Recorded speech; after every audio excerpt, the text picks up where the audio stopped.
Du nord au sud, de l'est à l'ouest, le peuple algérien dans sa riche diversité, nourri par un sentiment national commun partagé et solidement ancré, a dans son dernier appel à Kharrata décidé d'avancer uni dans une seule et même direction.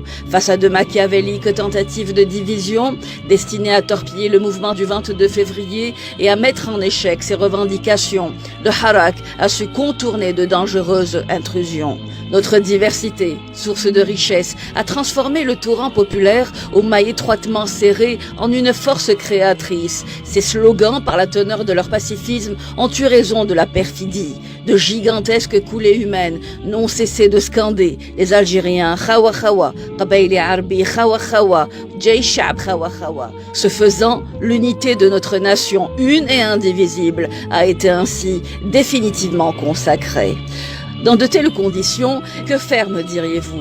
Que faire pour ne pas se voir transformer à son corps défendant en l'empêcheur de réaliser une Algérie forte et construite?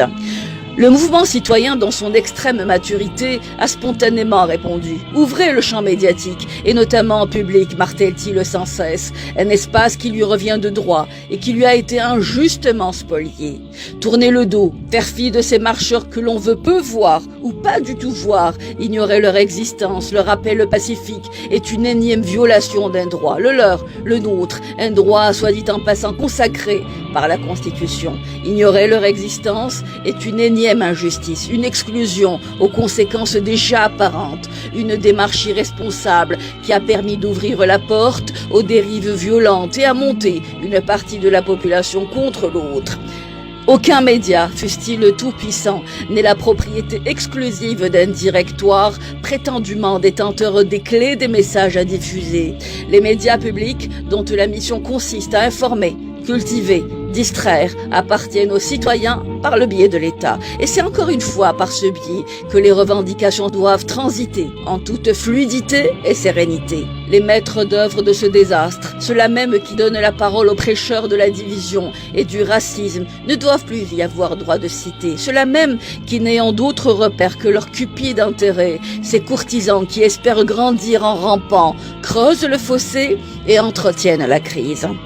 L'élite, issue de la société civile, devra de son côté assumer son rôle en qualité de nouvelle alternative politique. Elle défendra les objectifs du 22 février, les seuls faisant jusqu'à présent l'unanimité absolue. Elle négociera les conditions de leur mise en œuvre, puisera sa légitimité du degré de satisfecit de l'impulsion populaire que connaît notre pays. Ainsi fait, aucune Issaba, fût-elle nourrie aux mamelles de Crésus, n'aura plus aucun pignon sur quoi que ce soit. Pour le reste, aux sceptiques, nous rappelons le propos de cet homme politique algérien qui disait « Patriotisme ne rime plus avec soumission au régime, mais avec changement. » L'histoire retiendra qu'en Algérie, des citoyens ont, par la force de leurs convictions, engagé un assainissement profond des structures névralgiques de leur pays et réussi, par la force de leur pacifisme absolu, à faire barrage à un chaos programmé.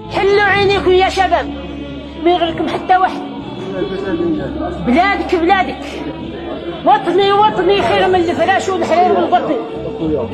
نلبس مداسة في بلادي وما نروحش لبلاد الناس نتبهدل ونتمنزل. سمعت الله ألف خير من 100 ألف حلال خير من 100 ألف خير من مليون 100,000 حلال خير من مليون. الأغلبية يعيدوا بالله وعايشين في الحرام لكن يسلكوا في الدنيا ويزيدوا في الآخرة وانت عند ربي راك نظيف وشريف.